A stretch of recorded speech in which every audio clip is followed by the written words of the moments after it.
Bonsoir à tous, je vous retrouve aujourd'hui avec une vidéo booktube, c'est-à-dire une vidéo avis de romans. Moi j'en profite toujours le lundi pour vous faire aussi la lecture du résumé et de quelques pages du roman pour que vous puissiez voir un petit peu comment il a été écrit. Si vous souhaitez voir ou revoir d'autres vidéos de ce type sur ma chaîne, je vous mettrai en commentaire épinglé et en barre d'informations le lien vers d'autres vidéos de ce type. Pardon, je dis commentaire épinglé, non, je veux dire dans le petit i qui a dû passer. Aujourd'hui, on est sur un roman pour adolescents, le tome 1 d'une trilogie sortie en 2015 de Pintip Dune, je sais pas comment on dit, qui s'appelle Forget Tomorrow.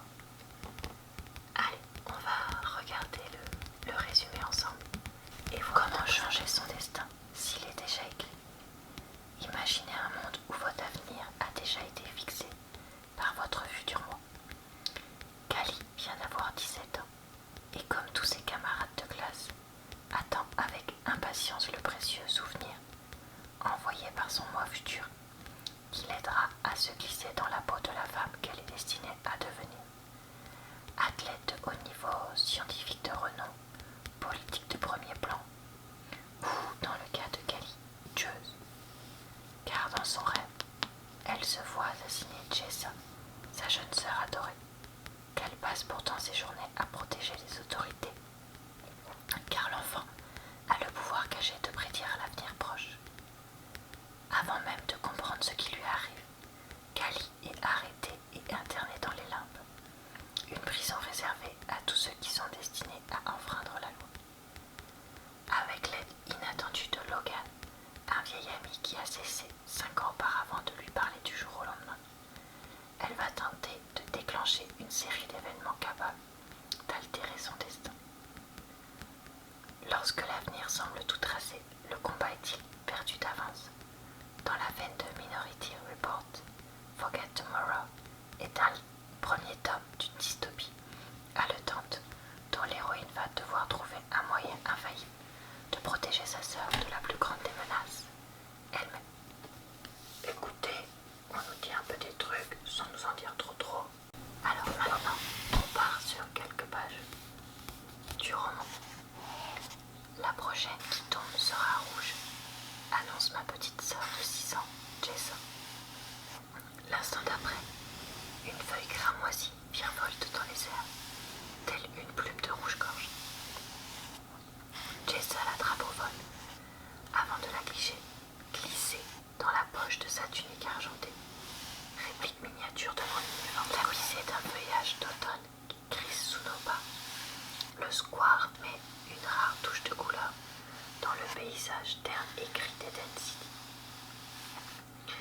À l'autre bout de notre petit parc, les trains à grande vitesse fusent dans leurs tubes à sustentation magnétique, tandis que les gratte-ciel de métal et de verre se disputent chaque centimètre carré d'espace.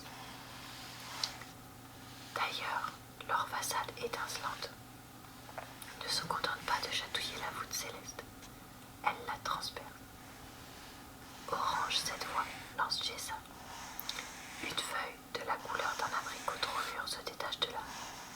Et marron, sans surprise, sombre comme la boue. La suivante mérite bien son nom de pouvoir. Je finis par demander: tu tentes de battre ton record, Jessa? Quand elle se tourne vers moi, son sourire malicieux me ferait presque oublier ce qui m'attend demain. Pas de doute, je suis sous le charme. De sa voix aux intonations chantantes, des boucles qui encadrent son visage, de ses yeux chaleureux et irrésistibles couleur noisette gris. Ma petite sœur, si vivante, si familière, je pourrais presque sentir la petite zone de peau sèche sur ses coudes, où elle refuse chaque soir, malgré mes instructions, de mettre de la crème. Et puis je reviens à la réalité qui m'entoure, comme au sortir d'un rêve. Demain, j'aurai décret officiel du COMA, le comité d'agence, l'entité qui gouverne notre pays, je deviendrai majeur. Je recevrai mon souvenir du futur. Parfois, il me semble avoir entendu ce moment toute mon existence. Je mesure les années, non comme une succession d'expériences, mais sous la forme d'un compte à rebours, celui du temps qui me reste avant de recevoir mon souvenir, le seul et l'unique, celui qui doit donner un sens à ma vie. À en croire les autorités, après, jamais plus je ne me sentirai si seule, car je saurai, sans l'ombre d'un doute, qu'existe quelque part, dans un autre espace-temps, une future version de moi-même pour qui tout s'est bien passé. Je verrai de mes yeux celle que je suis censée devenir. Je saurai quelle doit être ma honte. Dommage d'avoir d'abord dû passer par 17 ans d'attente inutile. Jaune. Jessa n'a pas renoncé à son petit jeu. Une feuille couleur citron se détache d'une branche. Orange. 10, 15, 20 fois de suite, elle prédit sans erreur la couleur du prochain morceau de feuillage que la brise doit arracher. J'ai beau avoir assisté des dizaines de fois à ce manège, ou à d'autres du même genre, aujourd'hui encore, émerveillé, j'applaudis et j'encourage ce petit prodige. C'est alors que je l'aperçois. Un garçon, vêtu de l'uniforme de mon école, est assis sur un banc métallique aux courbes rebondies, à moins de 15 mètres de nous. Il nous observe. Les poils se dressent aussitôt sur ma nuque. Mais non, il ne peut pas nous avoir entendus, c'est impossible. Il est trop loin. Pourtant, il reste tourné vers nous. Pourquoi nous regarde-t-il? Se pourrait-il qu'il ait l'ouïe particulièrement fine, ou que le vent ait porté nos paroles jusqu'à lui? Comment ai-je pu être aussi bête? C'est la première fois que je fais un détour par le parc avec Jessa. Ma mère nous l'a répété 1000 fois. Après l'école, j'ai pour consigne de ramener la petite tout de suite à la maison. Mais aujourd'hui, je voulais... Non, j'avais besoin de profiter du soleil, rien que quelques minutes. Je pose une main sur le bras de ma sœur, qui se raidit aussitôt. On y va, tout de suite. Le ton de ma voix laisse sans peine deviner le reste de ma phrase. Avant que ce type n'aille rapporter des capacités aux autorités. Ma sœur n'esquisse même pas un signe de tête. Elle connaît les autres. Côte à côte, nous nous dirigeons vers la station de train, située à l'autre bout du parc. Du coin de l'œil, je vois l'inconnu se lever pour nous suivre.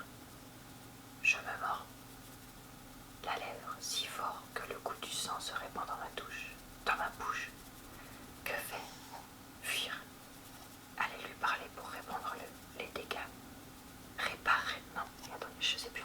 Aller lui parler pour tenter de réparer les dégâts. À présent, je distingue son visage.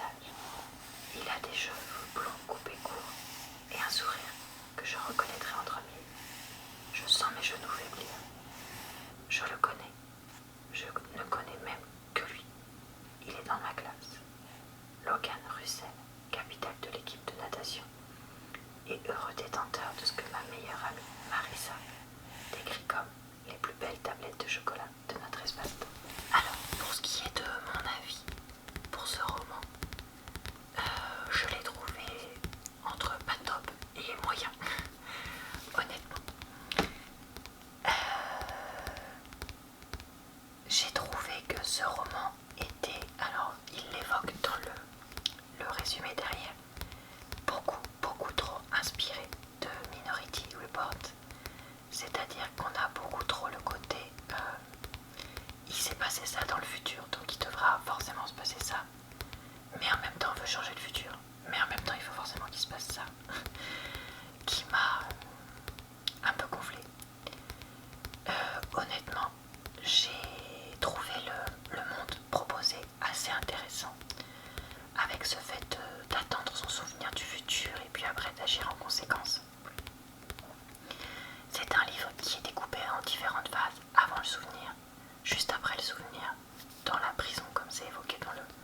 résumé, ensuite toute une partie dans un espèce de camp, puis un retour. Et du coup voilà, il y a quand même différentes phases, il se passe pas mal de choses là-dessus, c'est un point positif. Mais par contre, honnêtement, assez rapidement, l'héroïne s'est mise à me taper sur le système. Parce que certes, elle apprend voilà, qu'elle va faire quelque chose de grave à sa sœur Jessa. Et elle tourne en boucle là-dessus. Mais quand je dis elle tourne en boucle là-dessus, c'est elle tourne en boucle que là-dessus. Ça, plus la romance qu'il y a dedans, c'est boucle, boucle, boucle sur Jessa, Jessa, Jessa. Puis après, boucle, boucle, boucle sur oh là là, qu'est-ce qu'il est beau, oh là là, qu'est-ce qu'il est beau. Et en fait, elle a mais alors rien d'intéressant. Et rien qui fasse que personnellement je me sente comment dire, proche d'elle ou ayant envie d'en savoir plus sur elle. Donc ça c'est vraiment dommage. Honnêtement il y a vraiment beaucoup de passages qui sont des espèces de pseudo-descriptions mais qui servent à vraiment pas grand chose. Donc passer le tiers du bouquin, je l'ai un petit peu lu en diagonale parce que voilà, j'avais pas envie de perdre mon temps personnellement vu mon intérêt pour ce livre à lire trop de descriptions. Moi je voulais vraiment savoir ce qui se passait dedans. Clairement on s'est vu, enfin voilà, moi j'ai très bien pressenti ce qui allait se passer, donc pas beaucoup de surprises là-dessus. Par contre un point qui est pour moi quand même un point positif de ce roman, c'est à part du coup le monde futur qui est proposé, comme je disais, qui moi m'a plutôt bien plu, c'est vraiment le fait que pour une fois il n'y est pas, mais alors pas du tout dans ce tome 1, de triangle amoureux. J'ai déjà évoqué sur cette chaîne le fait que moi j'ai beaucoup de mal avec les triangles amoureux parce que je ne m'y reconnais pas, vu que je suis quelqu'un d'extrêmement fidèle, que ce soit en amitié, en amour, etc. Et du coup là le fait qu'il n'y en avait pas du tout, ça m'a plutôt plu parce que justement c'est assez rare dans ce type de roman d'avoir ça, et du coup j'étais contente de voir ça. Le dernier point qui m'a pas plu dans ce livre aussi, c'est qu'ils ont essayé, enfin l'auteur a essayé de tout mettre dans un seul livre. C'est-à-dire qu'elle a voulu parler du gouvernement corrompu qui détruit les citoyens, de personnes avec des capacités psychiques, de voyage dans le temps, de comment ça s'appelle, de personnes qui deviennent amoureuses, l'amour entre les sœurs, l'amour entre la mère et ses filles, le fait que le père soit pas là, ça part trop dans tous les sens. Et ça c'est vrai que au final il n'y a aucun de tous ces points qui est exploité complètement. Alors vous allez peut-être me dire bah ouais mais Laura, après tout c'est un tome 1, peut-être que ce sera après. Mais au contraire, moi je trouve que justement on aurait pu, par exemple le père absent, prenons cet exemple là, on nous signale au début du livre que le père est absent, ok, et puis je sais plus, enfin, en plein milieu du bouquin on revient un peu sur ça, sur le fait que oh là là le papa il était absent, blablabla. Mais pourquoi tu reviens au milieu du bouquin là, à un moment où il y a plein d'autres trucs à dire là-dessus? Je me dis c'est intéressant de développer ce thème là, c'est pas du tout ce que je dis, mais c'est juste que ça aurait pu être développé beaucoup plus tard, et puis comment dire, et puis avoir son vrai heure de gloire par rapport à certaines scènes, etc. Là on a l'impression qu'on cherche un peu un prétexte et puis pouf, on nous écrase ça. Voilà, globalement. Et puis après, un truc que j'ai pas trouvé tout à fait crédible, c'est le côté on nous envoie un seul souvenir sans prétexte. Parce que c'est vrai que évidemment le livre repose là-dessus, parce que sinon tu peux pas l'interpréter n'importe comment et faire toute une histoire. Mais en même temps, ça paraît un peu bizarre que s'il s'est réussi à faire voyager dans le temps des souvenirs, il fasse si peu, enfin je sais pas. Il y a quelque chose là-dessus qui quand même me gêne un petit peu personnellement, et qui me fait douter du fait d'avoir envie éventuellement de lire la suite. Alors, est-ce que je recommanderais ce roman? Pas vraiment. Et à qui est-ce que je recommanderais ce roman? En